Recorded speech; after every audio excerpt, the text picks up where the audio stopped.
Hello, everyone. This is Monica Wisdom of the Black Women Amplified podcast, and I'm also the chief coach of Monica Wisdom Coaching. And you see our title today called Dear Black Woman. So I think that's the title I'm going to go with for these segments. The conversations that I have with you directly, the people across social media, the people on the podcast, and all the people all around.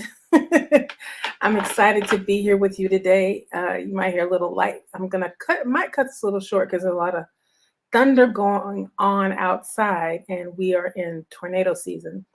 So I want to be conscious of not being hooked up to all the electronical things. As we have this conversation, how are you doing? I hope that your day is going well. I am inside of this studio box. I can't see the comments, but I can read them later. So please say hello in the comments. And the people who are watching the replay, hello, replay crew. Glad that you're here, and I'm glad that you're sharing this moment with us. So, what am I talking about today? I had a whole different conversation today planned for you all, and I'll get back to it. But I just got off the phone with a potential client, and she was asking me, as you all know, I used to be a hairstylist, and I did that for many, many years. So she was asking me about a hair service, and I let her know I'm not doing that anymore. And she's like, "What are you up to now?" So I told her that I am doing business strategy, as well as I have a podcast, the Black Women Amplified podcast, and I help women to build, leverage, and amplify their expertise through storytelling, and went on to tell her how important telling our story is.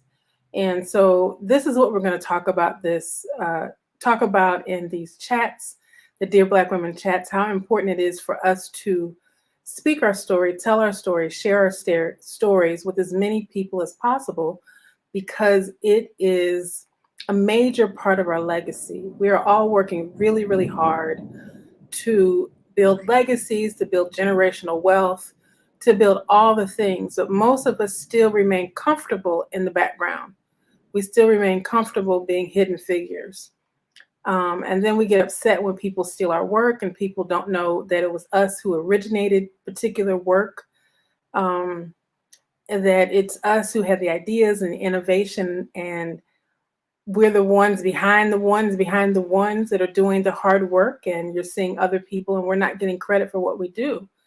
But here's the thing, we have to take some responsibility in that, and the understanding that we're not putting ourselves out there, especially um, I might not necessarily be talking to the millennials, or definitely not talking to Gen Z, because they don't seem to have a problem sharing all the things.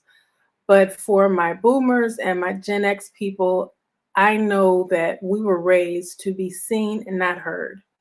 So putting the muscle behind getting our voices out into the world is really, really challenging. It's really challenging on so many levels. It's challenging emotionally, it's challenging mentally, it's challenging doing the actual work.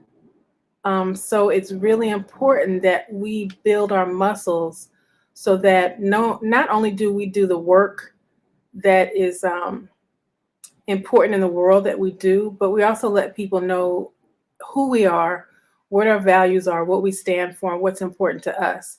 And that's all a part of our story. And it's important that we build those connections, because as we know in our generation, relationships are everything. And it seems like the more we become technologically advanced, the more disconnected we become. And in this age of AI and um, technology, the way that it is now and how quickly it is evolving. I mean, I was reading somewhere where they said the way technology is going and as fast as we're moving, we're actually light years ahead of where people thought we would be 20 years ago, because things are moving so fast. Even on Facebook, they have AI technology built into the app now, on Instagram and Facebook. So when you go on the search engine, you're actually um, tapping into AI technology. You see everything is full of AI technology. And the only thing that's going to set us apart and in business and in life is if people know who we are. Not to say, hey, I'm so and so, look at me, but really understand who we are as people, who we are as humans, and what's important to us. Because at the end of the day, people really want connection. And one of the greatest ways for people to connect with you is to share your story so that they feel like, oh, you understand me. Because at the end of the day, if you're in business, people basically want to know, what can you do for me at the end of the day? But now it's a little bit deeper. They want to know that you understand me, and that I can believe in you, because I know that you're going to keep me safe and you're not going to harm me. We're seeing all types of boycotts happening now because people are not in alignment with who they say that they are. The CEO is not the same person as the company. And now people want to know who the CEO is. People want to know who is the person behind the name or the brand.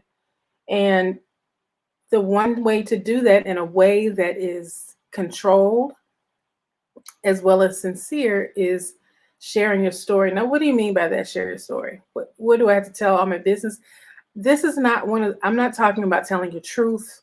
I'm not talking about telling all your business, but I'm talking about sharing who you are as a person, your life, your journey, and those stories within your big story that give people a clue of who you are, as a person, whether you're a good person or it's not even good or bad, but do you align with my values?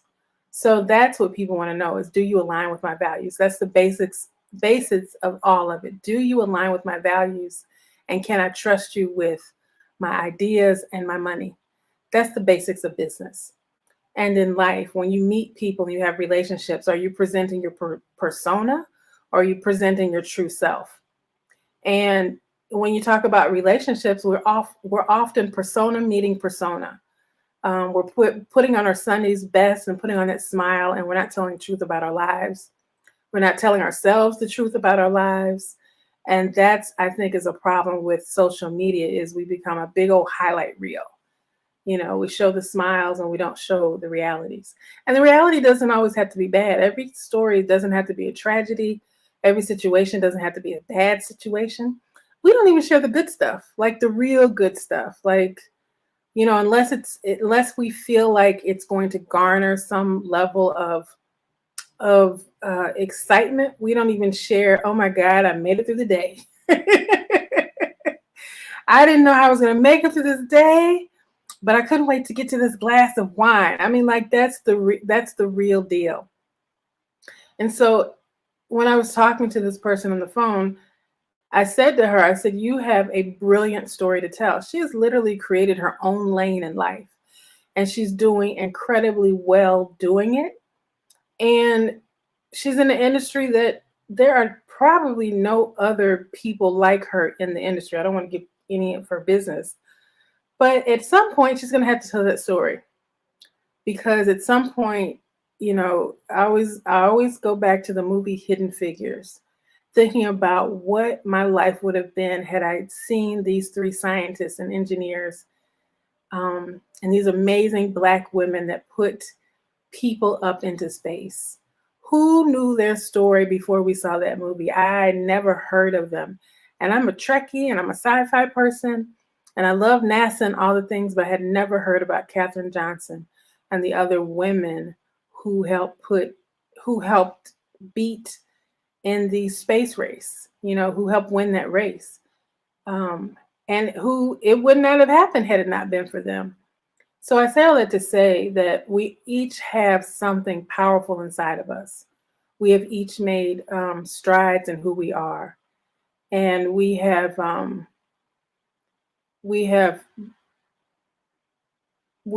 honestly lived remarkable lives, because we have so many challenges against us. We have so many things that are put in front of us as barriers. but we continue to strive and we continue to thrive.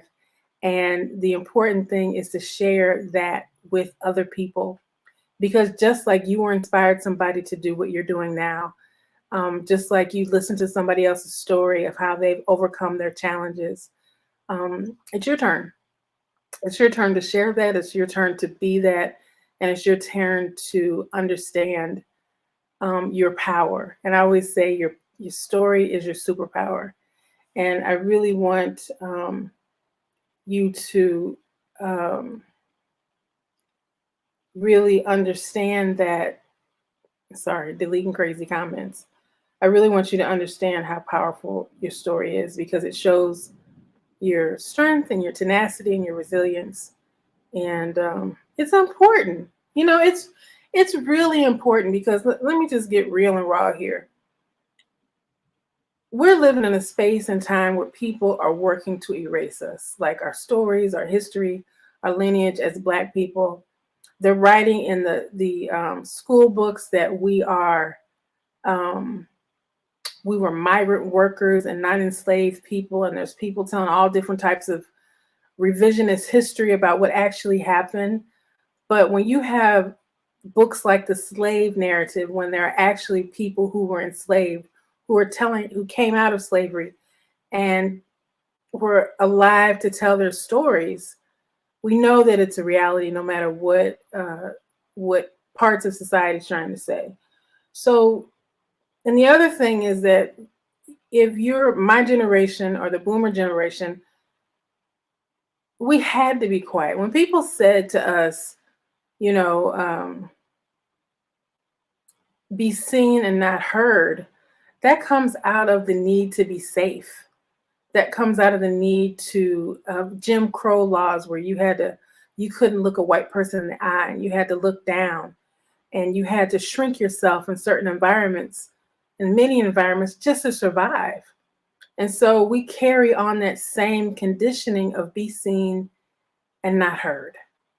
And it's not working. We're being seen, but other people are telling our stories. Other people are telling us who we are. I just joined a organization, and I'm on the marketing committee. And one of the things that they were talking about was they're going to do a diversity program. And I was thinking about diversity and what works about it and what doesn't work about it. And what doesn't work about it is that people are in the room, but they're still not getting opportunities. And now that affirmative action has been demolished due to people who don't look like us, who think that we're getting all of the benefits because of our skin color, they're quickly learning it had nothing to do with us, but that's another conversation. But because of that, diversity hasn't worked, because they put us in the room but not given us the opportunities. And it's important that we understand that it's not just about our complexion, but it's about what we have to contribute, right? Our innovation, our ideas, all the things. And the part that we have to contribute is who we are, our experiences, our shared experience, our individual experiences. That is a part of our story. And that's a part, not only just that, it's our legacy. And so when you look back over time and you read the stories about great people in history, one day you're going to be one of those great people in history that somebody's going to uncover and be like, how come I never heard about this person? How come I never heard about him? How come I never heard about her? And we're in an era where, because of technology, it is so easy to pick up your phone, push record, and tell your stories and upload it to somewhere and something, so that one day people can find it. And people don't just want to know your accomplishments. They want to know, how did you do it? How did you overcome this? Or how did you overcome that? Because as we look at the world of suffering, a lot of it is because people don't think they have a choice, or they don't know the way out of the circumstances that they're in. And so if you have a way out and you've learned a way out, share it. Share it. Start a YouTube page.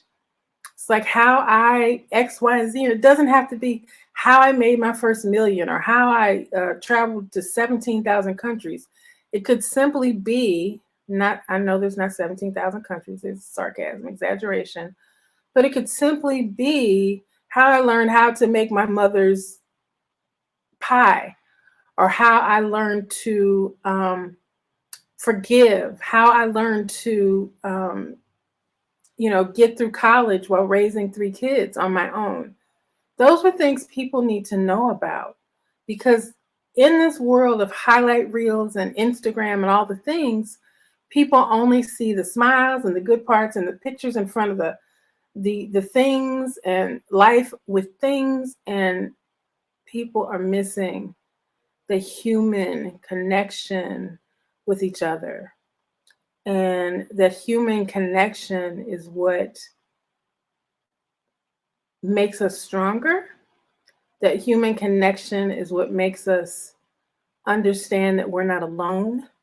That human connection is that thing that makes us realize that we're more powerful than we ever thought that we were. And it's important that we take the time to examine our lives. I mean, like, I created a journal to help people examine their lives called Self-Love, and you can get it on Amazon. If you go to Self-Love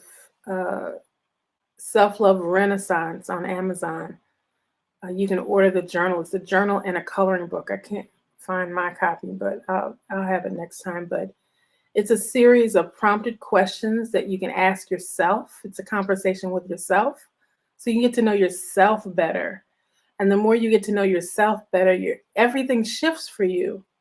Your life shifts, because you know not just what you're doing, because we get so caught up in the grind, but you figure out why you're doing it. Even bad decisions, things that leave us in places that are, you ask yourself, why did I do that? Why do I keep doing that? Why do I keep falling in love with that person? Why do I keep being friends with people like this? And you ask the questions why, but you never really take the time to find the answers. And I know everybody says go to therapy, and that's fine. But for people like me, when I tried therapy, it didn't work. So I had to go on a journey of self-discovery. I had to figure out my story for myself. And after I came out of that and understand who I was and what I contribute to the world and what I have to offer and who I am is okay, and that I am enough, I went and created this journal called Self-Love Renaissance. And I put in there the questions I asked myself. I asked myself, what, not just what is my big dream, but why did I do this? Why do I think this? And those questions are inside of that journal. And that's a part of getting to know yourself. That's the beauty of telling your story, is you get to take the time to get to know yourself. I just interviewed probably about a month or so ago a woman named Dr. Rae Wynn Grant, and she wrote a memoir. Here's the memoir. It's an amazing book. Let's see if I have it up here. These are all the books I had to read for the podcast. If you have not listened to the Black Women Amplified podcast, please check it out. It's some great interviews, but these are the books that I read for the interviews. And yes, I do read the books. I know many people interview people and don't read the books, but I like to get inside people's minds and see where they're coming from. And, they took the time to write the words, so I want to read them. I just did an interview with, Ishi Robinson, who wrote this book. It comes out, I think, next week. And this one, I interviewed her. Her book came out, I think, in March, and I interviewed her in February, I believe. It's called, you see all my notes. Let me see if I can get it up close. Oh, the filter I won't. But anyway, it's called Dr. Rae Wynn Grant, Finding My Purpose in an Untamed World. And her book is called Wildlife, a memoir. And it's with, this is with Get Lifted, which is John Legend's publishing imprint. And so they sent this to me, Gift Get Lifted Books, which is underneath the Zando imprint. And they have some great books over there. But John Legend has gotten into the publishing business. And so I was excited when, honestly, tell the truth, I didn't even know it was John Legend until I was reading the credits in the back of the book. I have been getting so many emails from HarperCollins and Random Publishing House and different publishing houses. And so I just assumed that this was HarperCollins because I had been getting a lot of books, a lot of pitches from them for their authors to be on the podcast. And so I just assumed this was that. And then at the end of the book, she was thanking John Legend. And I'm like, why is she thanking John Legend? And then I looked again, and I was like, oh, I didn't know John Legend had a publishing house now, had a publishing imprint. But anyway, in this book, she tells her story. And I asked her, she's only 38 years old, and she's lived the most remarkable life. And I told her, I said, this book needs to be required reading for people in the 9th or the 10th grade, because it just gives you an idea of how expansive your life can be beyond what society tells you. And she is a wildlife ecologist. She's a Black girl scientist. She's a hidden figure. And because of her sharing her story, I was just like, wow, if I had heard her story when I was 13, just like Katherine Johnson, my life would have been completely different. And here's why. I didn't even know being a wildlife ecologist was a thing for a Black girl. I had no idea. You know, when I think of wildlife ecologist, as everything, you think of this old white man. And she's so honest in this book about her life and her challenges, her relationships, becoming a mom and wanting to be in the wild and studying bears and lemurs and all the things, living all over the world, doing research projects, and her parents, just so many different things that was so fascinating that had she not told her story, I would have never known about her. You know, she would have done her TV show, and, you know, it eventually would have gone off the air, and I would have just seen her as, and made my assumptions, had my biases and thoughts about who she was as a person. But because she put it down in a book, now I know exactly who she is. And during the interview, I was able to ask her questions outside of the book, and have her expound on things that were in the book. Well, what about this? And she told me the story behind the story. So storytelling is so important. And it's a tradition in our culture. You know, the griots used to pass the stories down orally, word of mouth, and the elders would pass it down to the children, and the children would pass it on to their children. And so we have gotten so far away from that with social media. We're not telling our stories anymore. So we need to you don't need, you can do whatever you want to do, but make a conscious effort to tell somebody your story, right? So that your kids, you know, often kids make mistakes because we have assumptions that they know what to do, and they don't know what to do. Here's another story. I read a book called Can't We Be Friends? And it's a story which I never knew about, the story that Marilyn Monroe and Ella Fitzgerald had a real life friendship. And it lasted over a decade until Marilyn Monroe tragically passed away. But they were like super real friends. They would even plan their schedules so they would be in the same country together. So if Ella was performing overseas in Europe, Marilyn will make her way over there so they could hang out. They communicated through letters. So Ella, at the time, the book is based around an interview that Ella had about her friendship with Marilyn Monroe. And Ella, of course, Ella has passed on too, but Ella and Marilyn communicated through letters. And how they met was Marilyn Monroe was, becoming big in her movies, and she sang in many of her movies, and she wanted to be a great singer. So she wrote Ella Fitzgerald several times because she wanted her to be her vocal teacher. And Ella was like, I'm not teaching people anymore. People need to figure it out on their own. And then I discovered how sassy Ella Fitzgerald was. Like, she was super sassy.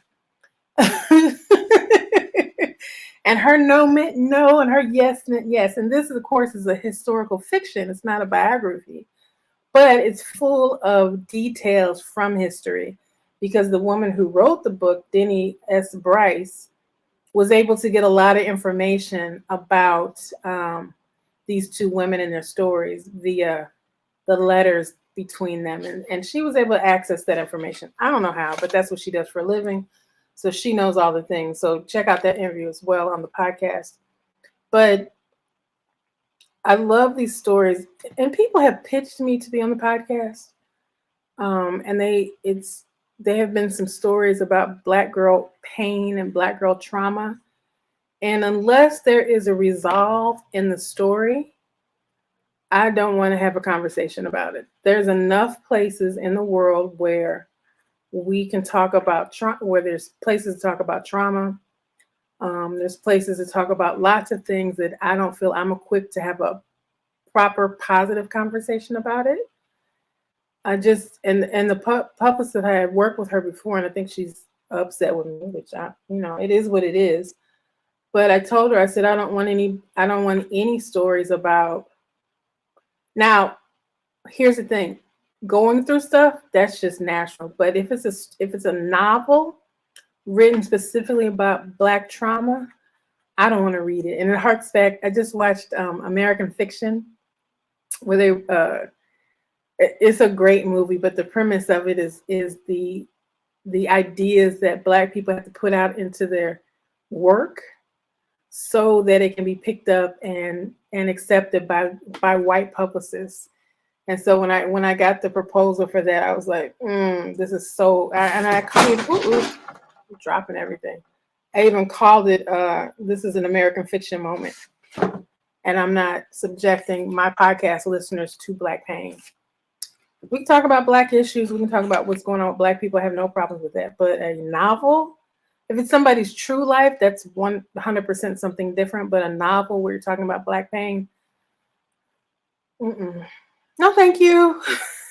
That's not a story I'm interested in. I'm interested in stories of resilience and empowerment.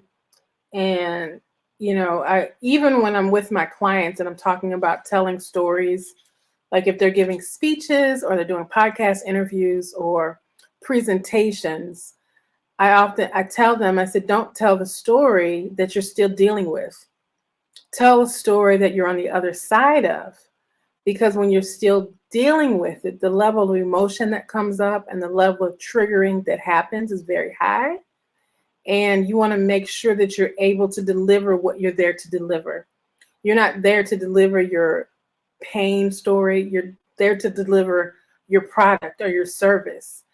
You're there to deliver new ideas and fresh perspectives. So that's the goal of when you're giving a speech or a presentation or you're on a podcast interview. It's not about your pain story, unless that's specifically what they want. But if you look at, for instance, the whole Color Purple tour, PR tour, right? Everybody was talking about their experiences, and then Taraji kept talking about her pain, and people say that it took away from the moment of the movie, and it hindered some things that had to do with the movie. Now she has every right to talk about her pain, but there was not the things that she was talking about in the movie that she worked on. Those issues were resolved, but she didn't tell the resolution story. She only told the pain story. And so people got so caught up into the pain that what people were there for didn't deliver it. It wasn't delivered in the way that they had intended for it to happen. And people are like, she's just being herself. I'm like, no, she's doing her job. She's work. When you're on a promo tour for a movie, a book, a television show, you're working. Now, if you're in a personal environment, you're in a one-on-one situation, or you're in an in-depth conversation about you and your career, that's one conversation. But if you are working, meaning promoting a movie, promoting a song, promoting an idea, whatever, a service, you are not there. You're there to invoke emotions, and you're there to create connection.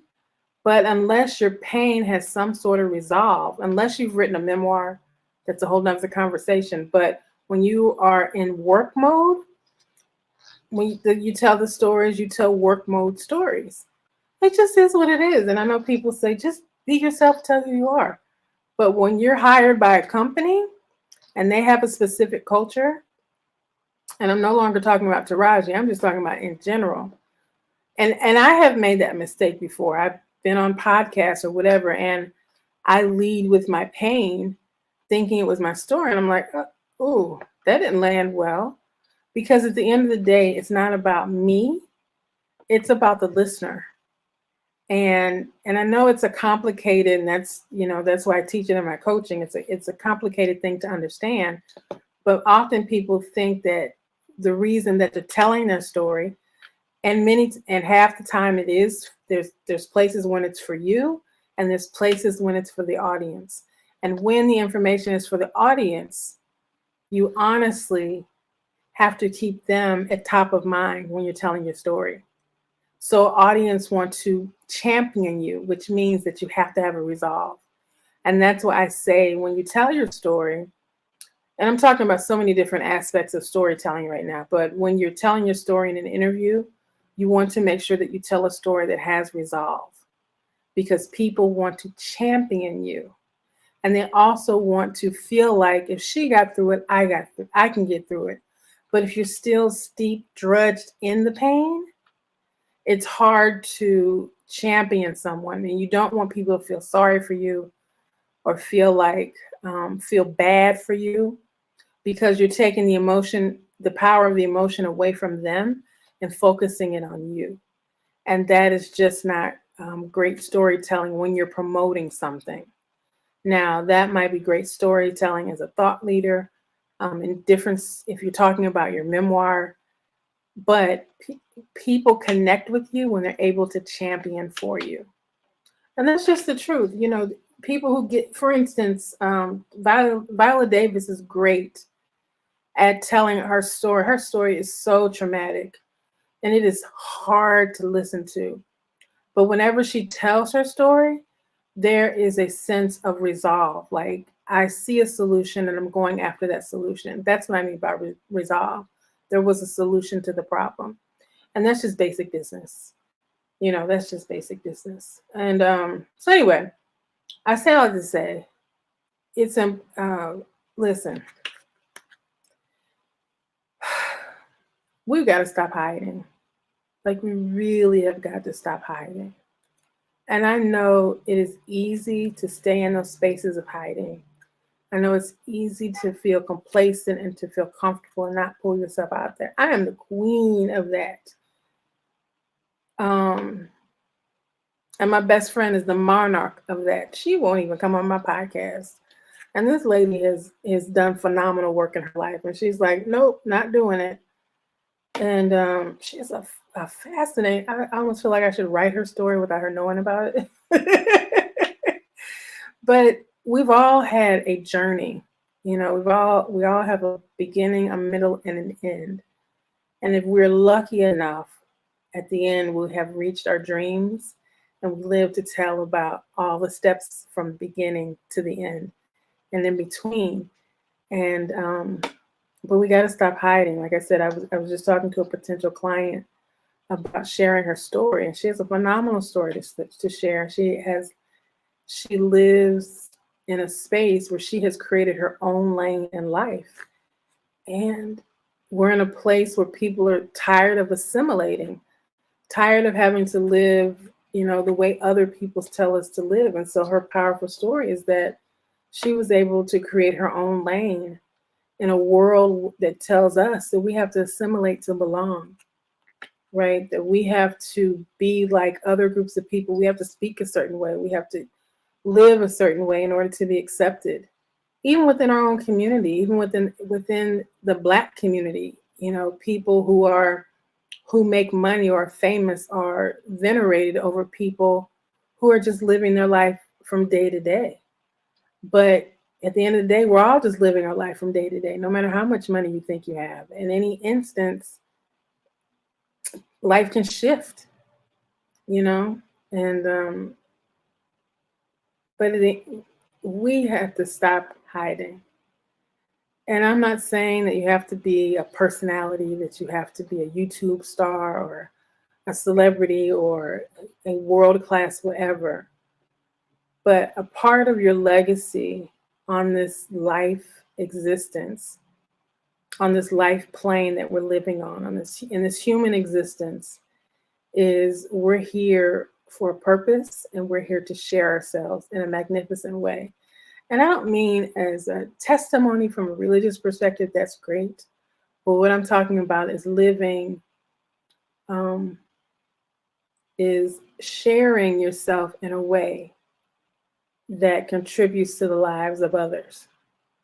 We share now for the contributions of vanity, and we have to share ourselves to get where we want to go. But there's a way to do it that is in contribution and not in a way that's bragging, or brag all you want to, but that's real. That's really who you are. And when people understand who you are, regardless whether they agree with it or not, they'll respect it. If you have the strength and the courage to live your life as yourself,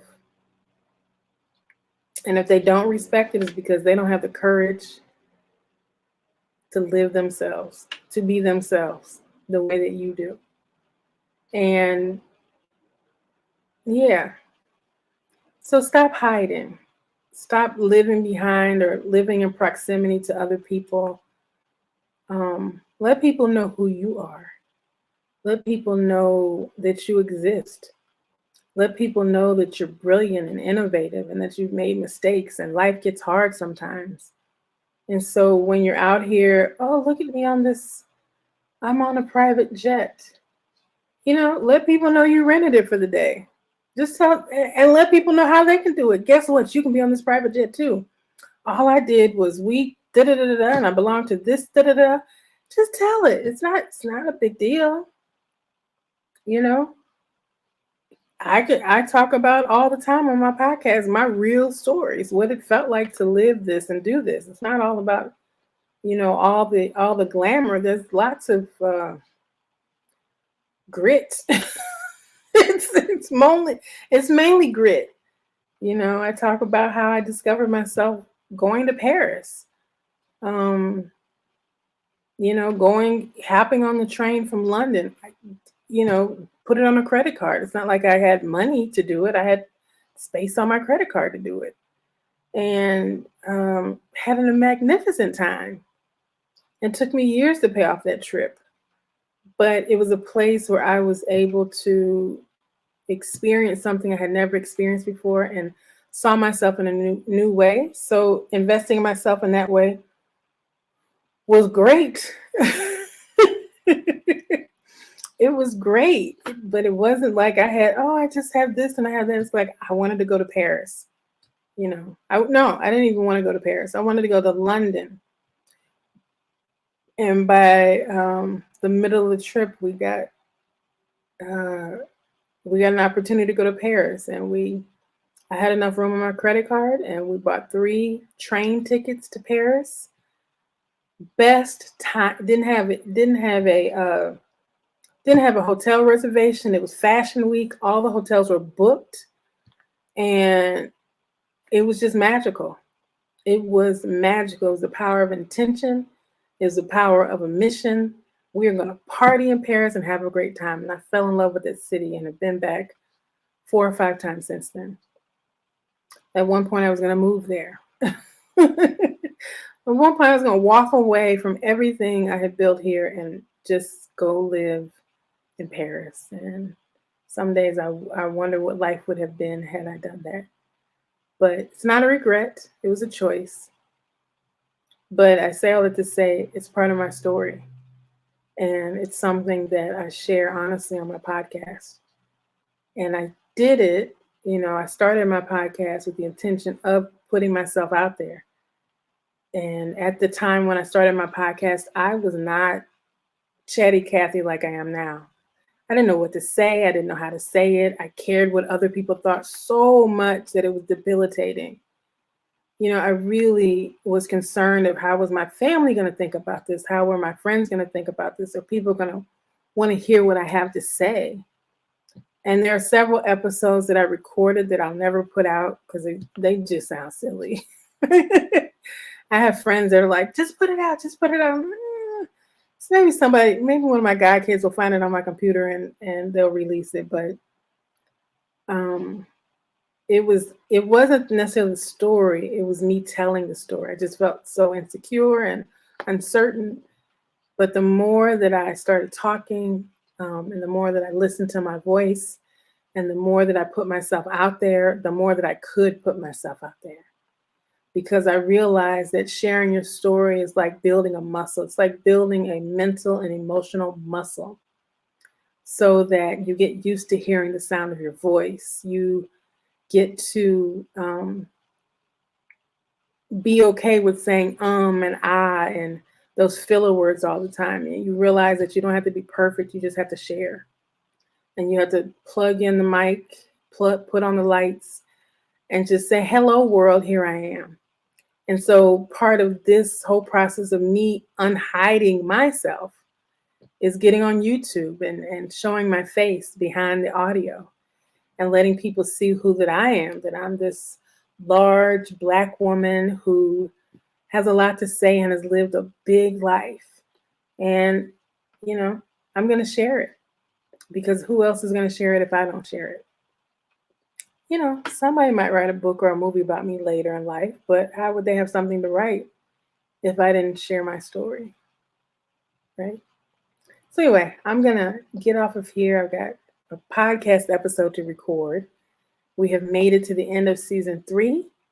And I'm going to do a recap episode and talk about the incredible women that I talked to, Dr. West, Dr. Wynn Grant. I don't know why I keep calling her Dr. West,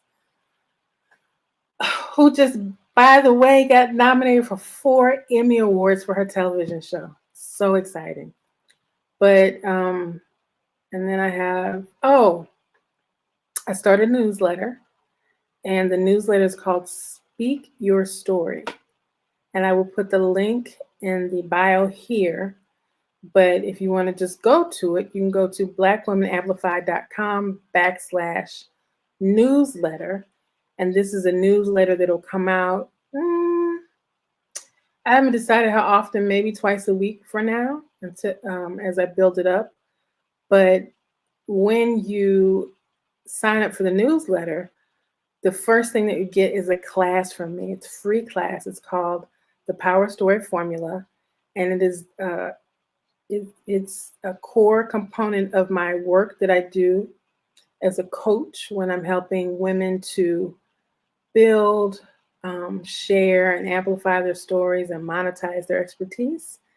It's called the Power Story Formula, and it's a way for you to learn how to choose the stories you want to tell. And just the beginning process of writing those stories, because it's essential that you are prepared to share your stories in any capacity, and that you're ready. Like my godmother always said, you got to stay ready to keep from getting ready. And oftentimes we get opportunities that come, if we're out doing our thing, somebody taps us on our shoulder and says, hey, I want to do an interview with you.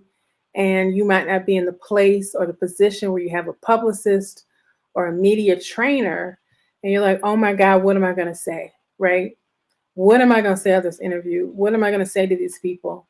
And, you can fake it till you make it, or you can be prepared. And preparation is always the way. So this is a 3 email class, and it comes straight to your inbox. You don't have to click on anything else. Once you fill out your name, your email address, You get the information, and a series will come to you. And it's about 7 emails total, but it will walk you through the process of choosing the stories that you want to tell. And if you ever get to the point where you're like, I want to take this to the next level, you just connect with me in coaching. You can go to monicawisdomhq.com and set up a discovery call with me, and we can go from there. And I can coach you through the whole process of discovering, building, amplifying your expertise, and the way to share your story that's impactful and powerful. And I would love to do that with you and for you. And I also have different coaching. You can do an Ask Me Anything session, where if you want to talk about entrepreneurship, business, if your business is at a plateau and you're like, how do I get to the next thing? I'm about to quit this thing. What can I do to shift things and change things around? I have a brilliant mind, a brilliant strategist mind that can help you develop a new game plan. So I have lots to offer on monicawisdomhq.com. So just check it out, and you can see all the things, but you can also check out my podcast and check out the conversation I've had with these remarkable women. And season 3 was beautiful. And I'll tell you the story of season 3 in our next episode. I think you'll like the story. But listen, stop hiding. Let the world know who you are. And if you choose, please like this episode and share it with a friend. Subscribe, and we can have more conversations on the Dear Black Women Amplified show. This is Monica Wisdom of Black Women Amplified. I'm sorry, I said it wrong. The Dear Black Women show. I said that right. Listen, this is an idea I've been working on for a long time, but I'm be honest, I have not vetted it out. And so I woke up today and I was like, I'm going to start it today. And I'm putting the idea out there, and I will develop it as it goes along. But I just want to have a conversation with you, Black girl, Black woman, Black lady. And let's just keep chatting, and let's keep unraveling those things within us that say that we are not enough, because you, my sis, are definitely enough. I will see you on the next installment of Dear Black Woman.